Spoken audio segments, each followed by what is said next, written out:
Hello बच्चों, का हाल चाल। तो चलो आज हम लोग 12th क्लास के फिजिकल केमिस्ट्री का फर्स्ट चैप्टर जो कि है सॉलिड स्टेट, तो उसका हम लोग आज प्रीवियस ईयर क्वेश्चन करने वाले हैं। यानी जेई मेंस में इस चैप्टर से अभी तक 2000 ईस्वी से लेके 2021 तक, अभी तो 22 चल रहा है बट एग्जाम 22 में अभी हुई नहीं है, तो 2000 से 2021 तक जितने भी सॉलिड स्टेट से क्वेश्चन पूछे गए हैं जेई मेंस के एग्जाम में, उसको हम लोग एक एक क्वेश्चन को लाइन बाय लाइन डिस्कस करने वाले हैं। तो अगर आपने सॉलिड स्टेट चैप्टर पढ़ लिया है तो आप इन क्वेश्चन के थ्रू अपनी तैयारी को चेक कर सकते हो कि आप कितना पानी में, ठीक है। तो प्रीवियस ईयर क्वेश्चन जो है किसी भी एग्जाम के तैयारी के लिए बहुत ही ज्यादा इंपॉर्टेंट होता है और इससे आपको परीक्षा का पैटर्न मालूम पड़ जाता है, पेपर में क्या आने वाला है इसका एक आइडिया लग जाता है।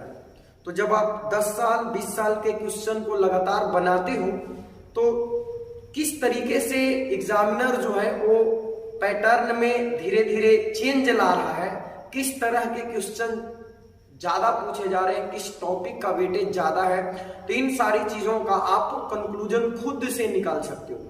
तो इसलिए हम एक नया सीरीज शुरू कर रहे हैं। हालांकि अपने क्लास में, ऑफलाइन क्लास में मैंने सारा क्वेश्चन आपको करवा दिया है, लेकिन जो बच्चे ऑफलाइन क्लास नहीं करते हैं और या फिर कहीं और जगह करते हैं और उनकी मतलब वो भी इससे लाभ उठा सकते हैं। तो चलिए शुरू करते हैं हम लोग आज का अपना प्यारा सा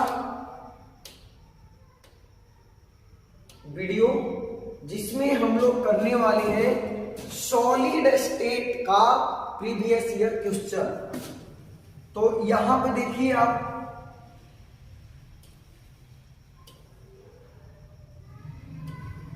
अगर आपको पूरी तरह से दिख रहा हो, मैं एक बार चेक कर लूं, मैं एक बार चेक कर लेता हूं।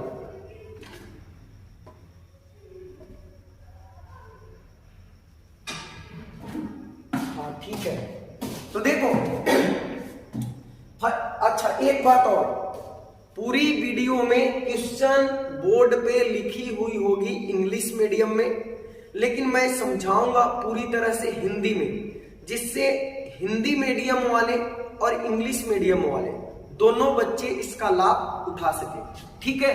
तो लिखा हुआ इंग्लिश में है बट एक एक वर्ड का हम हिंदी करेंगे, सब कुछ आपको मालूम चलेगा। देखो, a hard substance, first question हम लोग देखते हैं। फर्स्ट क्वेश्चन है a hard substance, a hard substance melts at high temperature. तो इसको आप देखो, हाई टेम्परेचर पे मेल्ट होता है, यानी इस पदार्थ का गलनांक, गलनांक क्या है, उच्च है, मेल्टिंग पॉइंट हाई है।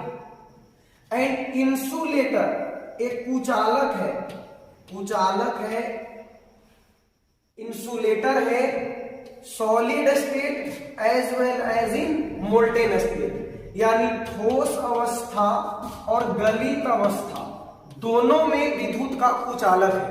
तो 3 लिंक दिया है, अब आपको बताना है कि किस प्रकार का सॉलिड है, मेटॉलिक है यानी धातुई है, मॉलिक्यूलर है, आयनिक है कि कोवैलेंट है। तो क्या क्या लिंक दिया है क्वेश्चन में, पहली बात कि high melting point, high melting point, उच्च गलनांक है, और एक इंसुलेटर है, इंसुलेटर है यानी कुचालक है, दोनों स्टेट में, सॉलिड में भी एंड मोल्टेन स्टेट में भी। तो इस तरह का जो प्रॉपर्टी है वो किसका होता है, कोवैलेंट सॉलिड का होता है, सहसंयोजक ठोस का, सहसंयोजक ठोस। तो आंसर कौन सा हो जाएगा, कोवैलेंट सॉलिड। तो जेई मेन का एग्जाम 18 मार्च 2021 को हुआ था, उसमें एक क्वेश्चन पूछा गया। देखो कितना इजी क्वेश्चन, कभी कभी थ्योरेटिकल पोर्शन से प्रश्न बना दिए जाते हैं, तो आपकी तैयारी को चेक करने के लिए। अब यहां पे देखो next question, x melts at low temperature. X कोई सब्सटेंस है जो लो टेम्परेचर पे यानी कम ताप पर पिघलता है, बैड कंडक्टर है, यानी ये भी क्या है, कुचालक है, ठीक है, कुचालक है। Electricity in both liquid state and solid state.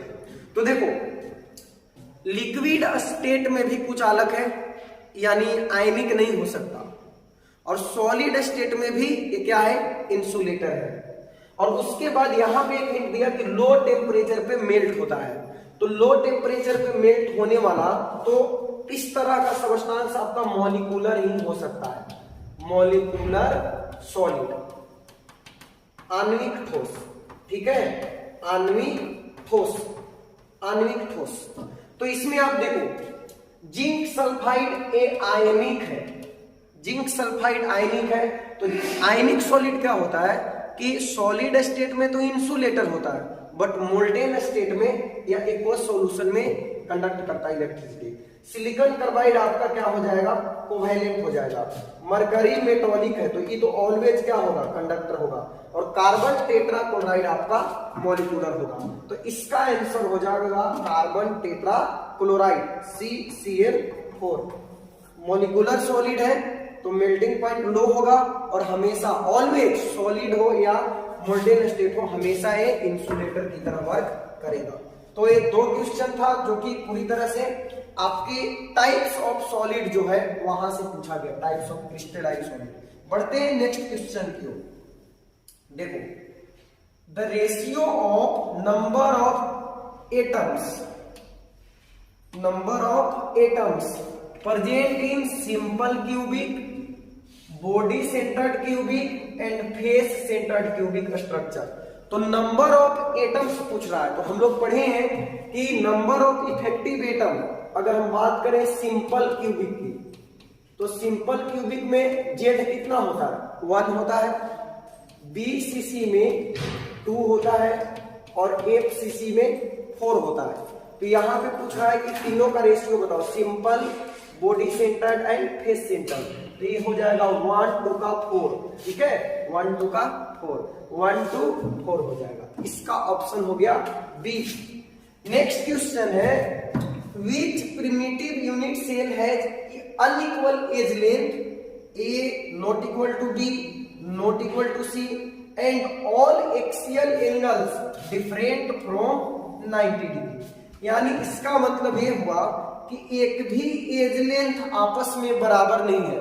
एक यूनिट सेल है जिसका एक भी भुजा डायमेंशन ए बी सी कोई भी आपस में इक्वल नहीं है, और कोई भी एंगल 90 डिग्री नहीं है, यानी सारा एंगल 90 डिग्री से अलग है, ठीक है। तो इस तरह का कौन होगा, तो इस तरह का आपका हो जाएगा। मैं आपको पूरा रिवाइज अगर करवा दूं इसका, तो देखो थोड़ा सा हम लोग चलते हैं। देखो मैं आपको बताता हूं। तो देखो अपने पास जो 7 क्रिस्टल सिस्टम है, 7 क्रिस्टल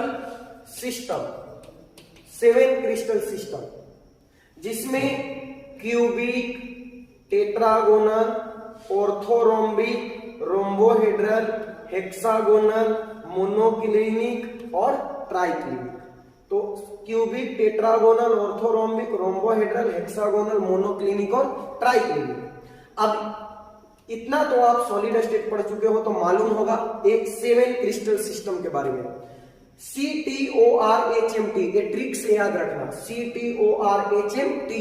और यहां पे मैं एज लेंथ के बारे में बताऊं तो देखो इसका होता है A = B = C, क्यूबिक का।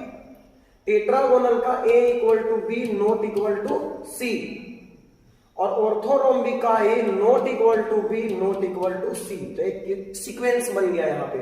फर्स्ट में तीनों बराबर है, सेकंड में केवल 2 बराबर है, और थर्ड में कोई भी बराबर नहीं है। अब इसी को 3 बार और रिपीट करो, A = B = C, A = B not equal to C, and a not equal to b not equal to c. तो 3 और 3 6 तो हो गया। अब 7वां में जो छठा वाला है उसी को रिपीट कर दो, तो बहुत इजीली आप इसको याद रख सकते हो। क्लियर है?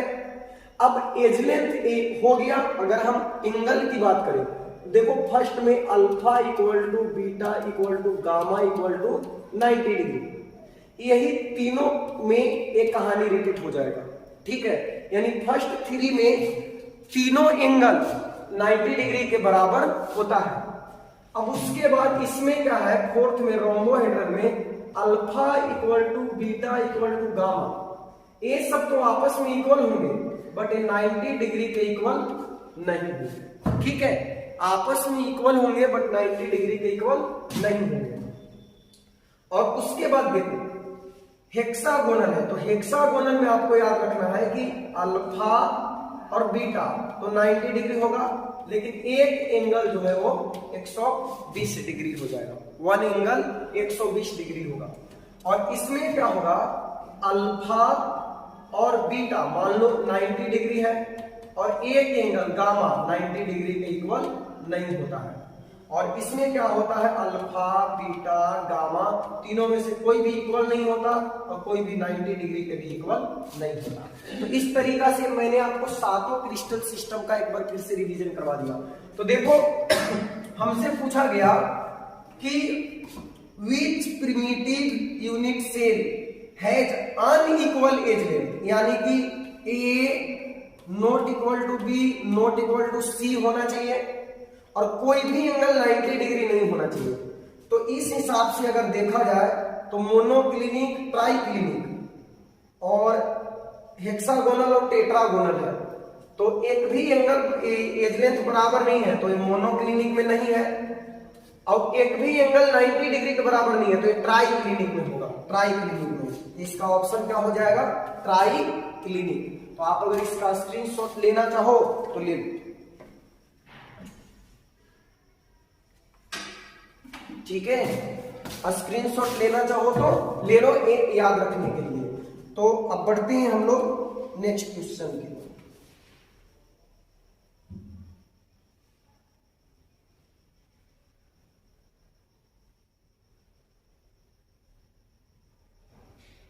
देखो तो इसका आंसर क्या हो गया, इसका आंसर हो गया ट्राइक्लिनिक। तो आसान था, बस केवल आपको याद करवाने के लिए मैंने इतना टाइम दिया इसमें।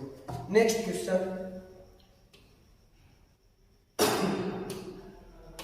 All of the following shares the same crystal structure except, तो इनमें से बोल रहा है कि देखो ये 4 ऑप्शन है अपने पास, RbCl, rubidium chloride, NaCl, CaCl और LiCl।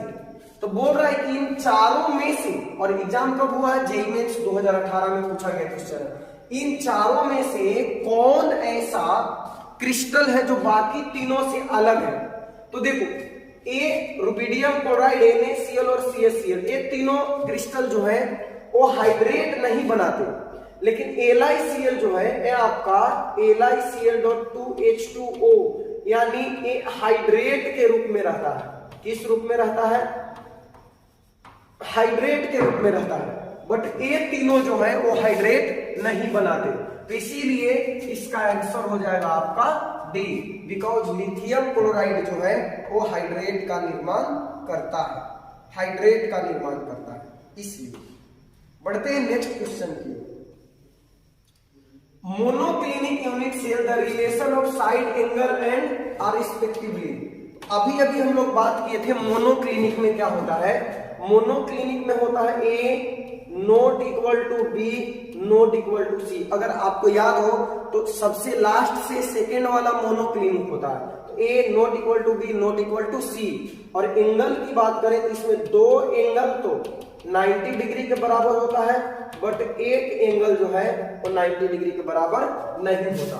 तो इसमें कौन सा आंसर सही होगा, आपका आंसर हो जाएगा सी, कि कोई भी एज आपस में इक्वल नहीं होगा और 2 एंगल 90 डिग्री के बराबर होगा, तीसरा 90 डिग्री के बराबर नहीं होगा कोई भी। ठीक है, तो ये 2014 में पूछा हुआ क्वेश्चन था। बढ़ते हैं नेक्स्ट क्वेश्चन की ओर। Which of the following exist as covalent crystal. तो इसमें आपसे पूछा जा रहा है कि कोवैलेंट क्रिस्टल यानी सहसंयोजक, इसका कहां पे होगा, इधर होगा, सहसंयोजक के रूप में कौन है। तो देखो इसमें से आपको चुनना है कि इनमें से कौन जो है वो कोवैलेंट है। कोवैलेंट की बात कर रहा था, कोवैलेंट। इन चारों में से कोवैलेंट यानी सहसंयोजक कौन है, ठीक है। तो आयोडीन तो मॉलिक्यूलर हो गया, मॉलिक्यूलर हो गया। सल्फर आपका ये भी मॉलिक्यूलर हो गया, S8। सिलिकॉन यही आपका कोवैलेंट होगा। तो सिलिकॉन क्या हो जाएगा, कोवैलेंट हो जाएगा, कोवैलेंट चुनना था। तो कभी कभी बहुत आसान सा सवाल भी पूछ लेते हैं एग्जाम में, ठीक है, लेकिन आगे जो है वो सॉल्व करने वाला भी आएगा। तो यहां पे देखो एक क्वेश्चन आ ही गया, देखो copper crystallises in FCC unit से। कॉपर कैसा बनाता है, कॉपर जो है वो FCC बनाता है, FCC, और जिसका एज लेंथ जो है 361 पिकोमीटर है।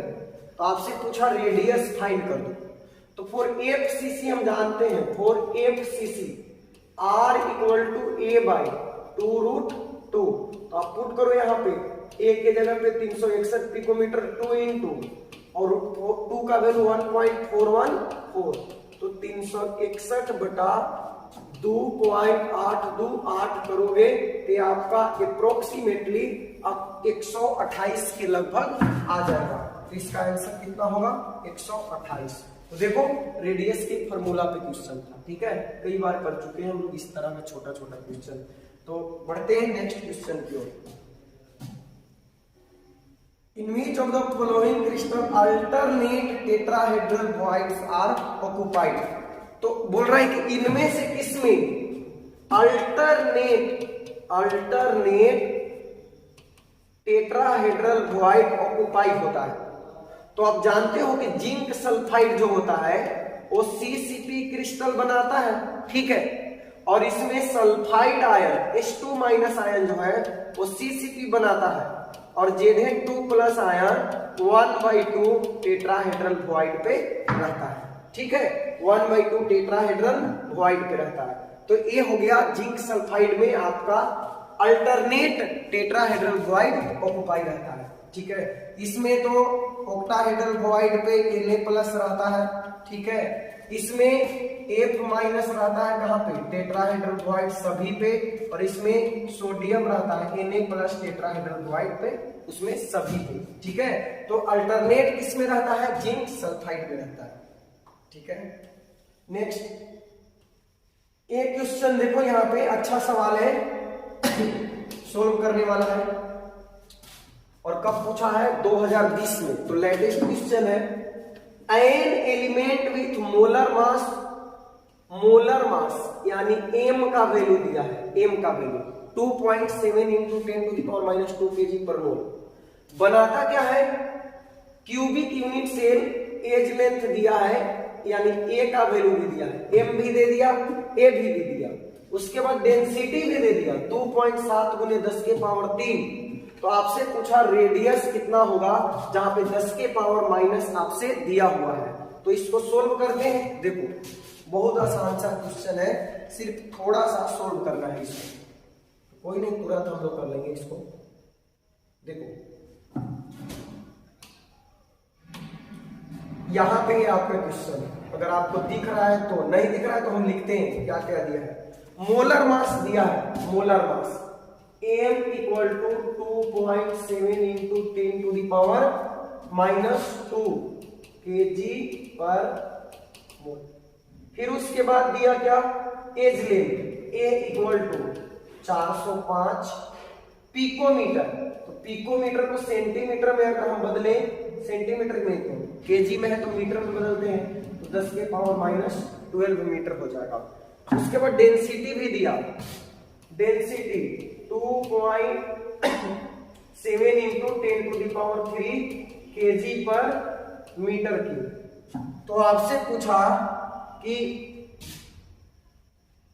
क्यूबिक यूनिट सेल बनाता है और आपसे पूछ लिया इसका रेडियस, ठीक है, रेडियस। तो पहले तो हम लोग लगाएंगे बच्चों डेंसिटी वाला formula, D equal to ZM by NA, ठीक है। तो डेंसिटी कितना दिया है, पुट करो यहाँ पे 2.7 into 10 to the power 3 equal to Z मालूम नहीं है क्योंकि यहाँ पे नहीं दिया कि FCC है कि BCC है कि सिंपल क्यूबिक है, तो Z नहीं मालूम।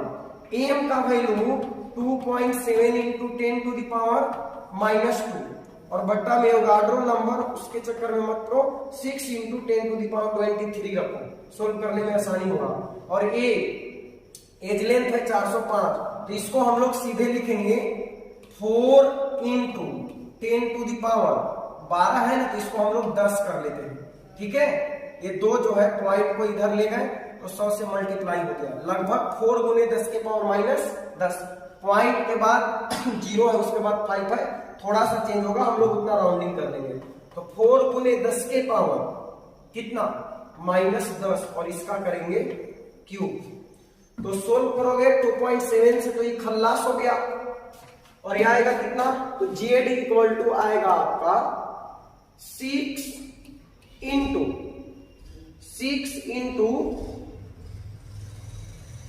और ये 4 का क्यूब करेंगे तो ये आ जाएगा 64 इंटू 23 10 टू द पावर 23 और साथ में यहाँ पे 10 का क्यूब करोगे तो 10 के पावर ये हो जाएगा 30, ठीक है, 30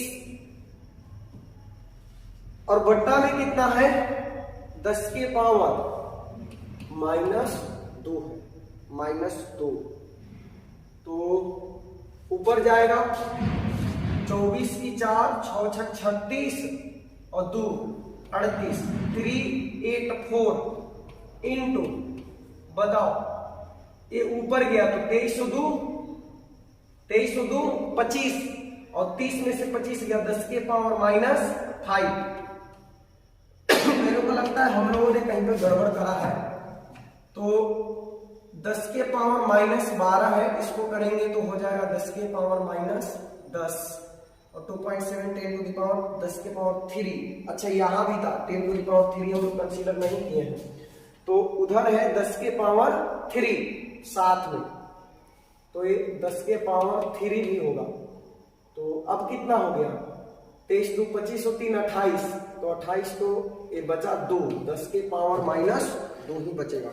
नहीं समझे एक बार और देखो density equal to ZM by NA, तो Z का वैल्यू, डेंसिटी का वैल्यू मालूम है, यहां से देखो 2.7 into 10 to the power 3, Z का वैल्यू नहीं मालूम, M मालूम है, दिया है मोलर मास यहाँ पे, और एवोगाड्रो नंबर रख लिए 6 इंटू 10 टू द पावर 23 अपने सहूलियत के लिए, और यहाँ पे 405 था तो इसको हम लोग बना लिए 4.05, फिर 05 को हटा दिए 4 into 10 to the power -10 cube किए, सारा कुछ करने के बाद ये आया 3.84। अब इसको राउंडिंग करोगे तो कितना आएगा 4 आएगा। तो आप जानते हो कि 3 यूनिट से हम लोग पढ़ते हैं, सिंपल क्यूबिक तो Z बराबर 1, BCC Z बराबर 2 और FCC तो Z बराबर 4। तो 3.84 है, तो यहाँ पे जो हमने इधर उधर थोड़ा सा करा है वैल्यू को, इसके वजह से आया 3.84। तो अप्रोक्सीमेटली अब 2 के नजदीक तो है नहीं, 4 के, तो Z इक्वल टू कितना आ गया 4। इससे पता चल गया कि कैसा है FCC है। तो अब लगा दो रेडियस वाला formula R equal to A by 2√2, तो ये का वैल्यू दिया है वहां पे 405 गुने 10 के पावर -12 और बट्टा में 2 और 2 का वैल्यू रख दो आपका -12 का -12 यहाँ पे ऐसे ही छोड़ दिया, और उसके बाद इसको सोल्व करके और बता दो। तो ये थोड़ा सा ये सोल्व कर रहा था लेकिन बहुत ज्यादा ही नहीं है, आप पूरा वैल्यू पुट करने के चक्कर में रहोगे तो कैलकुलेशन थोड़ा सा तगड़ा हो जाएगा। तो अगर चाहते हो कि कैलकुलेशन के साथ बहुत ज्यादा रगड़ा नहीं हो तो आप अपने हिसाब से पुट करो सब कुछ। चलो बढ़ते हैं नेक्स्ट क्वेश्चन की ओर। कहाँ था भाई साहब, हाँ यहाँ थे हम लोग। ये तो कॉलम मैचिंग है, इधर पढ़ के सिंपल क्यूबिक और इधर मैच करना है कौन किसके साथ है, इसको छोड़ देते हैं हम लोग। यहाँ पे एडवांस का क्वेश्चन है, इसको कभी दूसरे वीडियो में करेंगे हम लोग। एडवांस के क्वेश्चन को किसी दूसरे वीडियो में करेंगे, ठीक है। जितना भी एडवांस वाला क्वेश्चन होगा उसको एक सेपरेट वीडियो में हम लोग कर लेंगे। अभी सिर्फ करते हैं मेंस वाला। देखो ये एग्जाम हुआ है मेंस का 6 सितंबर 2020 और ये क्या बोलता है, a crystal is made up of metals ion M1 and M2 and oxide, ठीक है। 3 चीजों से मिलके बना भाई साहब, 3 चीजों से मिलके M1 M2 और M1 से बना, सॉरी लिख नहीं रहा इससे, M1 M2 और O, ये 3 से मिलके बना एक क्रिस्टल। अब cation M1 occupy 50% of octahedral bond. M1 कहां है तो 50% का मतलब 1/2 ऑक्टाहेड्रल वॉइड पे है, 50% मतलब आधा। और M2 कहां है तो 12.5% हो गया, ठीक है, 12.5%। तो 12.5% का मतलब क्या होता बताओ तो 100 का 1/12.5 करोड़, तो ये आ जाएगा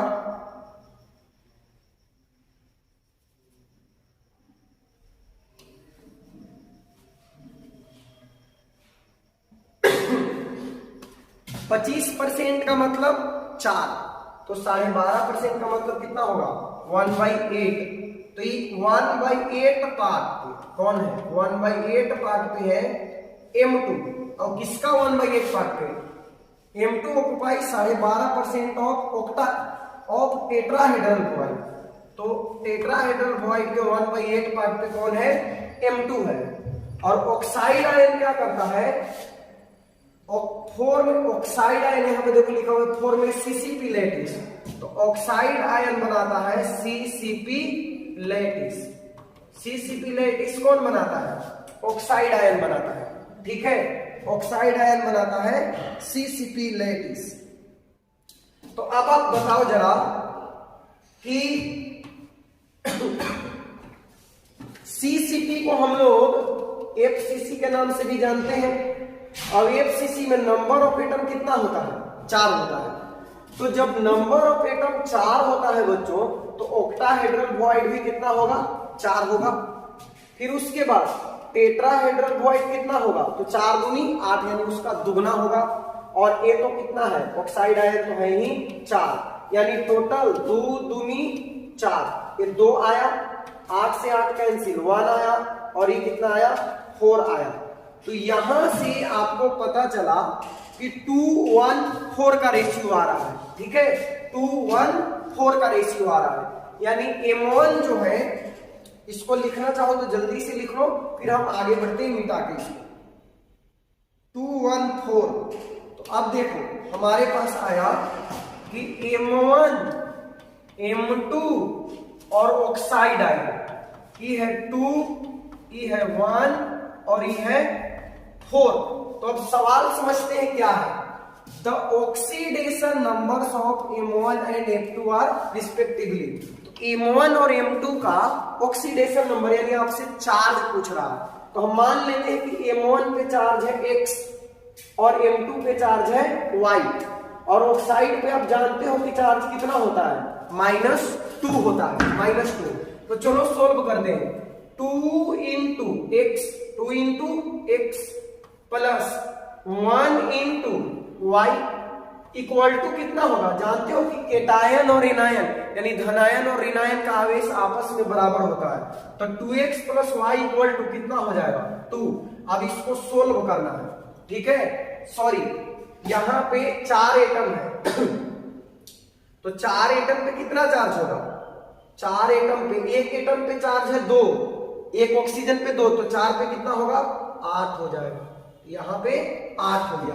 अब x और y का वैल्यू आपको बताना है कि कितना पुट करें तो ये 8 आ जाए। तो ऑप्शन में देखो, ऑप्शन ए अगर आप पुट करते हो तो 2 into 2 प्लस 1 into 4, देखो तो आ गया 8 के बराबर आया ना, इसीलिए इसका आंसर होगा +2 + 4। तो सिंपल सी बात है, बोला M1 जो है वो ऑक्टाहेड्रल वॉइड के 50% पे है, M2 जो है वो टेट्राहेड्रल वॉइड के 12.5% पे है। ठीक है, तो 12.5 का मतलब होता है 1/8। और फिर आप बताओ ऑक्साइड आयन जो है वो लैटिस बनाता है, तो ऑक्सीडेशन नंबर बताओ। यानी पूछ रहा था कि M1 और M2 पे चार्ज बता दो, तो पहले हम लोग निकाल लिए M1 M2 का संख्या और फिर उसके बाद चार्ज निकाल लिए। ठीक है, तो आया 2 और 4। तो बहुत अच्छा क्वेश्चन था, मेरी नजर में एक बहुत ही अच्छा सवाल था। ठीक है, 2020 में पूछा है। नेक्स्ट क्वेश्चन देखो,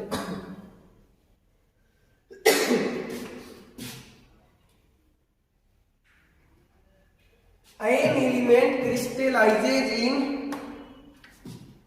face centered cubic, FCC बनाता है, FCC with cell edge A, unit cell का एज लेंथ A है। तो the distance between centre of two nearest octahedral void, दो ऑक्टाहेड्रल वॉइड, नजदीकी ऑक्टाहेड्रल वॉइड के बीच का डिस्टेंस पूछ रहा है। तो ये भी मेरी नजर में एक बहुत अच्छा सवाल है। तो देखो हम बताते हैं क्या होगा इसका जवाब। थोड़ा सा जूम कर लूं जगह बनाने के लिए। हमसे पूछा गया दो नजदीकी ऑक्टाहेड्रल वॉइड के बीच की दूरी बताओ। तो पहले आप ये बताओ कि ऑक्टाहेड्रल वॉइड होता कहां पे। तो ऑक्टाहेड्रल वॉइड होता है एज के सेंटर पे, एज के सेंटर पे होता है। और कहां पे होता है, और होता है बॉडी के सेंटर पे। तो दो जगह पे मैंने आपको पढ़ाया है कि ऑक्टाहेड्रल वॉइड होता है, एज सेंटर पे, किनारों के केंद्र में, और बॉडी सेंटर पे। तो दो नजदीकी के बीच में पूछ रहा है। तो यहां पे आप समझना जरा, एक यूनिट सेल बनाते हैं। ठीक है, एक यूनिट सेल बन गया और दो के बीच में पूछ रहा है। तो एक तो यहां पे बनेगा एज का सेंटर, और एक यहां पे बनेगा, और यही दोनों सबसे क्या होगा, नजदीकी होगा। दो एज के सेंटर वाला ही आपस में एक दूसरे का क्या होगा, नजदीक होगा। और आपको क्या करना है, अब आप करो, इसको सोल्व करना है। तो इन दोनों को आपस में क्या करो, मिला दो।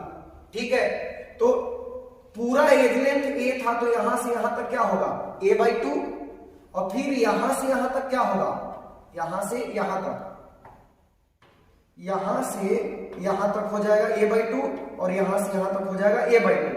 और हमें क्या करना है, नजदीकी डिस्टेंस, नियरेस्ट डिस्टेंस दोनों के बीच का फाइंड करना है। चूंकि क्यूब का भुजा है तो ये 90 डिग्री होगा, तो इसीलिए नियरेस्ट डिस्टेंस जो आएगा वो a/2 का होल स्क्वायर प्लस a/2 का होल स्क्वायर का अंडर रूट होगा। तो हाइपोटेनस बना नहीं, कर्ण बन गया, लंब स्क्वायर प्लस आधार स्क्वायर कर दो, तो ये आ जाएगा a²/4 प्लस a²/4। तो ये हो गया 2a²/4। तो 2 से 2 बार में कट गया, a/√2। तो इसका आंसर क्या होगा, a/√2। तो दो नियरेस्ट ऑक्टाहेड्रल वॉइड के बीच का डिस्टेंस a√2। ऐसे भी याद रखना, आगे क्वेश्चन बनाने में हो सकता है काम आ जाए। तो nearest distance between two octahedral void, तो क्या होगा, a/√2। दो अष्टफलक रिक्ति के बीच का नजदीकी दूरी। चलो बढ़ते हैं नेक्स्ट क्वेश्चन की ओर। इसका आंसर क्या होगा बताओ, a/√2 हो जाएगा। यहां पे देखो आंसर है a/√2। Next question, which of the following compounds likely to show both Frenkel defect and Schottky defect, both, दोनों किसमें पाया जाता है। तो मैंने आपको बताया है KgBr, सिल्वर ब्रोमाइड में शॉर्टकी डिफेक्ट और फ्रेंकल डिफेक्ट दोनों पाया जाता है। ठीक है, दोनों पाया जाता है। नेक्स्ट क्वेश्चन, ए सॉलिड हैविंग डेंसिटी 9 × 10⁻9, डेंसिटी कितना है, 9 × 10⁻3 है, और FCC बनाता है, एज लेंथ इतना है। What is the molar mass, तो मोलर मास फाइंड करना है। ठीक है, तो लगा दो डेंसिटी वाला formula, D equal to ZM by LA तो डेंसिटी दिया है 9 गुने 10 के पावर 3 और फॉर्म FCC, तो Z इक्वल टू क्या होगा, Z की जगह पे हो जाएगा 4।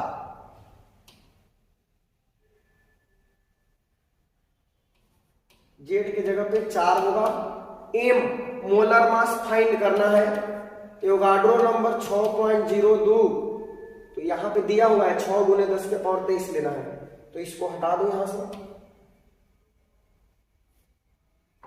6 गुने 10 के पावर 23 और 1 क्यूब, तो एज लेंथ दिया ही है 200 और √2 का क्यूब करेंगे, बस इसको सोल्व कर लोगे आंसर आ जाएगा आपका।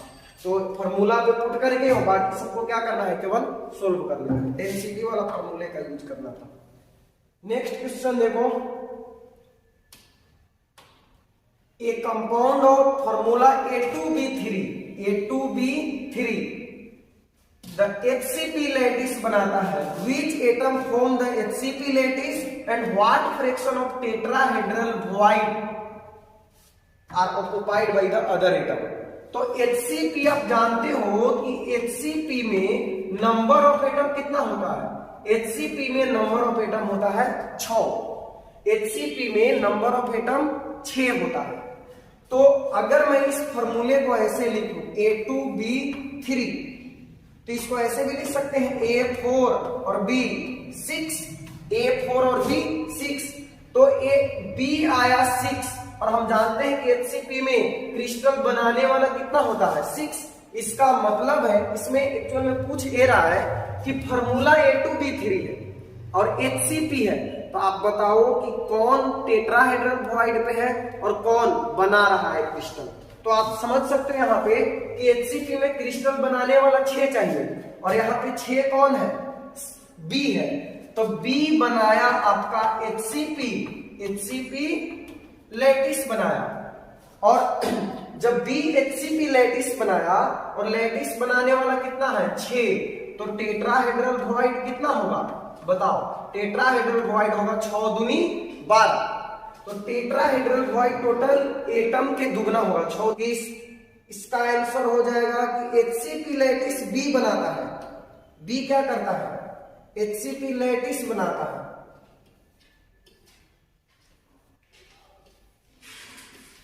यहां पे देखो HCP लैटिस B बनाएगा और 2/3 टेट्राहेड्रल वॉइड पे कौन रहेगा, A रहेगा। तो अगर HCP लैटिस B बनाएगा तो B कितना हो गया 6 हो गया, और 2/3 टेट्राहेड्रल वॉइड पे A रहेगा, तो टेट्राहेड्रल वॉइड टोटल कितना था 12, और 12 के कितना पे रहेगा 2/3, तो 3 चौके 12 यानी 4 दूनी 8, तो ये आ जाएगा A8 B6, जो कि सही नहीं है, हमारा A4 B6 आना चाहिए। तो HCP लैटिस B बनाएगा तो B हो गया 6 और 1/3 टेट्राहेड्रल वॉइड पे, तो टोटल जो है टेट्राहेड्रल वॉइड आया था 12 और 1/3 पे रहेगा, तो 3 चौके 12, तो A4 B6 यानी A2B3 हो जाएगा, A2B3 हो जाएगा, ठीक है, ये होगा इसका आंसर। नेक्स्ट क्वेश्चन देखो,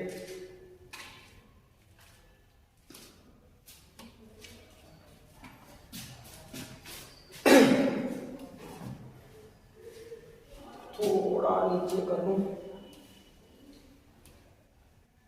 देखो at 100 degree Celsius copper FCC बनाता है, एजलेंथ है x angstrom. What is the approximate density of copper at this temperature. तो आपसे पूछा गया डेंसिटी, हम जानते हैं डेंसिटी बराबर ZM बाई Na और AQ होता है, Na AQ, ठीक है। तो आप देखो D इक्वल टू FCC बनाता है तो Z की जगह पे क्या लिख दें 4, और कॉपर का मास कितना होगा 63.55, ये दे रखा है। एवोगाड्रो नंबर 6.022 गुने 10 के पावर 23 और एज लेंथ x एंगस्ट्रम तो 1 एंगस्ट्रम का मतलब 1 गुने 10 के पावर माइनस, यहां पे सब कुछ है इसमें ग्राम पर मोल में, तो 10 के पावर माइनस 10 सेंटीमीटर का, ये 8 सेंटीमीटर का क्यूब होगा। एंगस्ट्रम को सेंटीमीटर में बदलोगे तो 10 के पावर माइनस 8। अब इसको क्या करना है, सोल्व करना है। तो बस इसका मल्टीप्लाई करो और फिर 6.22 से भाग दे दो। भाग देने के बाद यहाँ पे बचेगा 23 और यहाँ पे 8 पे 24, 24 में से 23 जाएगा -1, ऊपर जाएगा +1 और नीचे बच जाएगा x क्यूब। यानी टोटल सोल्व करने के बाद ये आ जाएगा 211 बटा x क्यूब। तो टोटल जब सोल्व करोगे इसको तो कितना आ जाएगा, 211 बटा x क्यूब आ जाएगा आंसर। नेक्स्ट क्वेश्चन देखो, इंटरस्टिशियल साइट पे किसमें प्रेजेंट रहता है, तो फ्रेंकल डिफेक्ट में रहता है। सब कोई जानता है कि शॉर्टकी डिफेक्ट में क्या होता है कि केटायन एनायन गायब होता है, और फ्रेंकल डिफेक्ट में इंटरस्टिशियल साइट पे चला जाता है। तो इसका आंसर होगा फ्रेंकल डिफेक्ट। ठीक है, 2018 में पूछा हुआ क्वेश्चन। नेक्स्ट क्वेश्चन,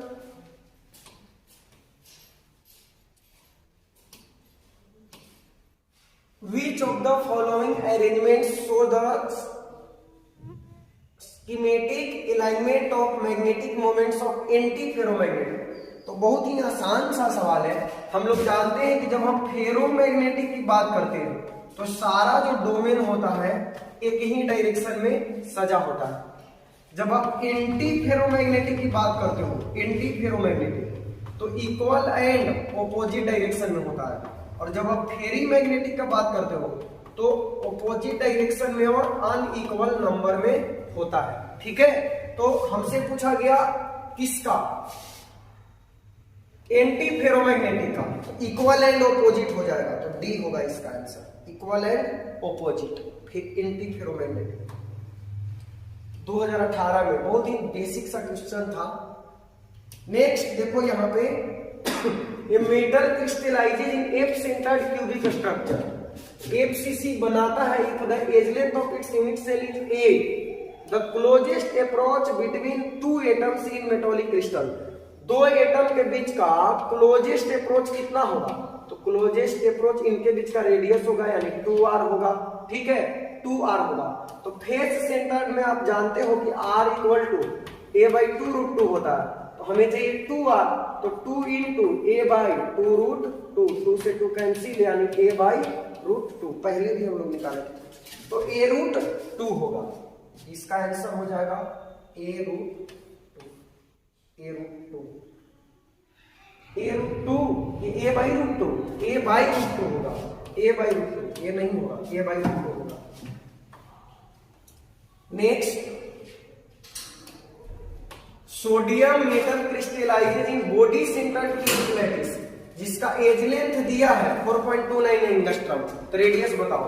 तो बीसीसी के लिए हम लोग जानते हैं r इक्वल टू होता है √3a/4, तो आपसे रेडियस पूछा, तो √3 का वैल्यू 1.732, एज लेंथ पुट कर दो 4.29 और बाई 4 काटोगे, 4 चौके 16 कट जाएगा, फिर 4 3 12, 4 3 12, 0.433 इंटू 4.29, 4 चौके 16, यानी ये किसके नजदीक आ जाएगा, तो ये आ जाएगा 1.86।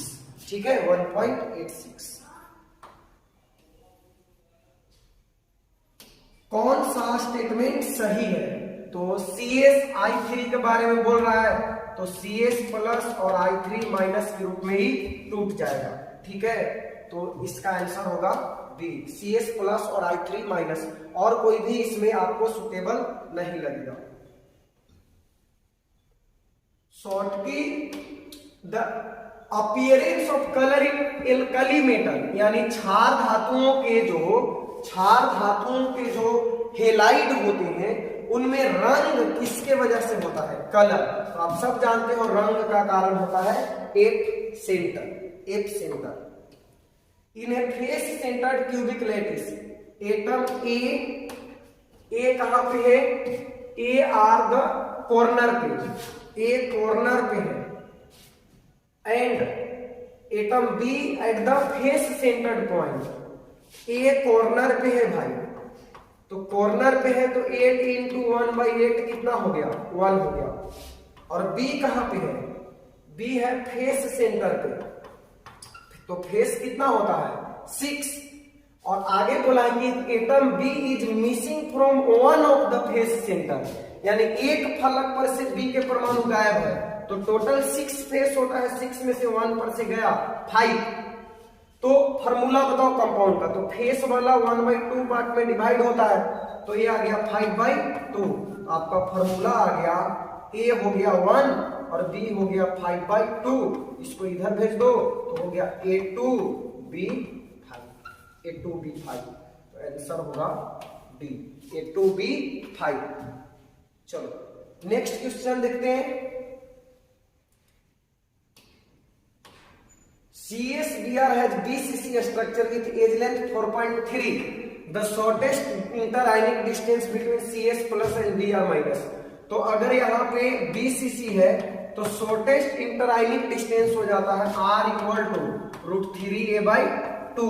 इस फॉर्मूले पे पुट कर लेना। ऐसे रेडियस होता है √3a/4, शॉर्टेस्ट डिस्टेंस 2r कर देंगे तो √3a/4 का इंटू 2 होगा तो √3a/2 पुट कर लेना। एज लेंथ यहाँ पे 4.3 आपका आंसर आ जाएगा। An element having atomic radius 0.14 nanometre, atomic radius दिया है r, crystallises in FCC unit से। तो FCC के लिए रेडियस आप जानते हो a/, होता है 2√2। तो what is the edge length, edge length क्या होगा, यानी a पूछा जा रहा है तो r × 2√2 हो जाएगा। r का वैल्यू है 0.14 इंटू 2 कर दो और इंटू 1.414 कर दो, मल्टीप्लाई करोगे आंसर आ जाएगा। ठीक है, मल्टीप्लाई करने पे आंसर आ जाएगा आपका। Next, which one of the following statement about packing in solid is incorrect. तो सॉलिड में पैकिंग के लिए कौन सा स्टेटमेंट इनकरेक्ट है, माने गलत है, कौन सा स्टेटमेंट गलत है। तो coordination number of BCC, BCC का कोऑर्डिनेशन नंबर कितना होता है 8 होता है, तो ये स्टेटमेंट क्या है, बिल्कुल सही है। Coordination number in HCP, HCP का कोऑर्डिनेशन नंबर हम लोग कितना पढ़े हैं 12, तो ये भी क्या है स्टेटमेंट सही है। वाइड स्पेस इन एचसीपी, यानी एचसीपी में आपसे पूछ रहा है खाली स्थान, तो एचसीपी का खाली स्थान होता है 26%, यानी ई वाला स्टेटमेंट क्या है गलत है। फिर वॉइड स्पेस सीसीपी, सीसीपी को एफसीसी भी बोलते हैं, तो एफसीसी में 26% खाली स्थान, ये स्टेटमेंट क्या है सही है। तो ये 3 स्टेटमेंट आपका सही है, चौथा ए सी वाला गलत है, तो गलत चुनना था तो आंसर क्या हो जाएगा सी। एचसीपी में पैकिंग एफिशिएंसी 74% होता है, तो खाली स्थान 26% होगा। कब पूछा 2013 में।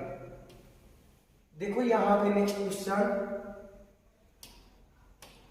इन face centred cubic lattice atom A form the corner point and atom B form the face centered point. If 2 atoms of A are missing from the corner points, the formula of the ionic compound. तो देखो A कहाँ है, corner पे है, और B कहाँ है, face पे है। तो कॉर्नर अपने पास 8 होता है, लेकिन 8 में से बोल रहा है कि कॉर्नर पर से 2 को गायब है, तो बचा कितना 6। और कॉर्नर वाला आप जानते हो कि 8 पार्ट में डिवाइड होता है, कि हो गया 3/4 आ गया। और फेस कितना होता है अपने पास 6, तो 6 × 1/2, ये 1/2 में डिवाइड होता है, तो ये आ गया 3। तो अब आपको बताना है फार्मूला ऑफ कंपाउंड। तो देखो ए हो गया आपका 3/4 और बी हो गया आपका 3, तो ये 4 को इधर भेजो, A 3 और B 12, 3 कॉमन कर लो तो AB4, AB4 है कहीं ऑप्शन में B, तो आंसर हो जाएगा AB4। ठीक है, AB4। नेक्स्ट एडवांस का क्वेश्चन है, बाद में करेंगे हम लोग। यहां पे देखो ये दिया हुआ है ए सब जो है वो क्या है, एक्स है, और ए सब जो है वो एम है। तो आपसे बोल रहा है फार्मूला बताओ, तो एम कहां कहां पे है बताओ तो आप। एम है एज सेंटर पे, 1 2, यहां पे 1 2 3 4, तो 4 तो एज सेंटर पे है। आप जानते हो कि किनारा वाला परमाणु 4 भाग में बटा रहता है, प्लस ए को कहा है बॉडी सेंटर पे है, तो ये किसी के साथ नहीं बटेगा, तो 4 से 4 कैंसिल, 1 प्लस 1 कितना आ गया, 2 आ गया। और ए कहां पे है, कोना पे, 1 2 3 4 5 6 7 8 कोना पे है, तो एक्स के परमाणु 8 कोना पे है, तो 8 गुने 1/8 प्लस, और कहां पे है, प्रत्येक फेस पे है, तो 6 × 1/2, 1 + 3 = 4 आ गया। यानी आपका फॉर्मूला हो गया M2x4 means MX2, MX2, 2 common कर लिए तो क्या हो गया, MX2 आ गया, तो बी होगा आपका ऑप्शन। ठीक है, 2012 तक हम लोग पहुंचे हैं। देखो 2010 में पूछा है क्वेश्चन कि फिगर जो है वो 2 डायमेंशनल है, 2 डायमेंशनल है, यानी कि 2 डायमेंशनल का मतलब क्या, जिसमें ऊंचाई ना हो, तो ई बन गया आपका वर्ग, ये क्या बन गया, ई बन गया स्क्वायर, स्क्वायर यानी वर्ग, घन नहीं है, 2 विमीय है तो वर्ग है, और ये क्या बन गया, ई बन गया आपका सर्कल यानी कि वृत्त। तो पूछ रहा है कि इसका पैकिंग क्षमता बताइए, तो वृत्त का क्षेत्रफल ऊपर रखेंगे, सर्किल का एरिया ऊपर, पूरा जो स्क्वायर का एरिया है वो नीचे रखेंगे और इनको 100% कर देंगे। तो यहां से देखो, इसको इसको इसको और इसको मिलाओगे तो कितना आएगा, एक सर्कल बन जाएगा ये चारों के मिलने से, और एक सर्कल यहाँ पे है, तो टोटल 2 सर्कल है, तो एरिया ऑफ सर्किल बटा एरिया ऑफ स्क्वायर कर देंगे, स्क्वायर इंटू 100%। तो एरिया ऑफ सर्किल, 2 सर्किल बना ना, तो सर्किल का एरिया πr², 2 है तो 2πr², और यहाँ पे देखो एज लेंथ कितना है, l है, यहां से ई l है पूरा, तो आप इसको मिला दो सेंटर को, यहाँ पे ये एंगल बनेगा 90 डिग्री। अभी बन गया r और r, अभी बन गया r और r, तो यहां से आप इसका वैल्यू निकाल लो, तो 2r का होल स्क्वायर प्लस 2r का होल स्क्वायर का अंडर रूट, तो 4r² प्लस 4r² यानी 8r² का अंडर रूट, तो 2√2r हो जाएगा। तो यहाँ पे आप करोगे l का value 2√2r², area of square करेंगे तो 2√2r का होल स्क्वायर इंटू कर देंगे 100%। जब आप इसको सोल्व करोगे तो आ जाएगा 78.54%। तो एक्चुअल में पैकिंग इफिशियंसी जो हम लोग पढ़े थे सॉलिड स्टेट में वो 3 डायमेंशनल के लिए था, लेकिन ये बोल रहा है कि 2 डायमेंशनल है, सिर्फ लंबाई चौड़ाई है। तो ये आपसे पूछ रहा है कि जो स्क्वायर है उसका पैकिंग इफिशियंसी बताओ, तो जितना ये स्फीयर के द्वारा, सॉरी स्फीयर नहीं सर्कल के द्वारा ऑक्युपाई, देख लो इसको एक बार। Next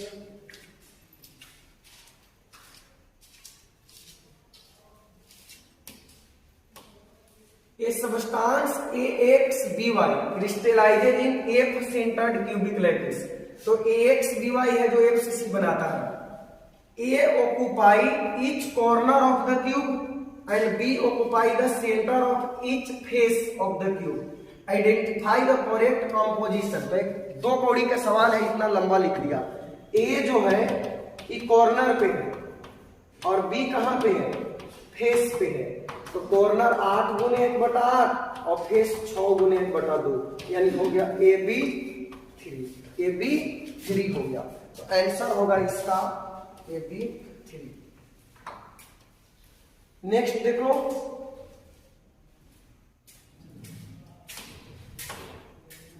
coordination number of metal crystallises in HCP।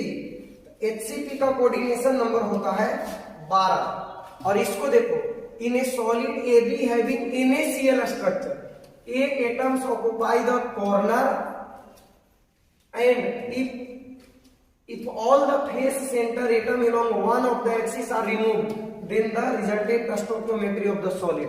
तो यहाँ पे बोला जा रहा है कि NaCl स्ट्रक्चर है, ए एटम ऑक्यूपाई कॉर्नर्स, ए कहां पे है, कॉर्नर पे है, और बी कहां पे है, फेस पे है, ठीक है, बी कहां पे है, फेस पे है, और एक एक्सिस के अलोंग, यानी जैसे देखो यहां पे हमने बनाया एक ऐसे फेस,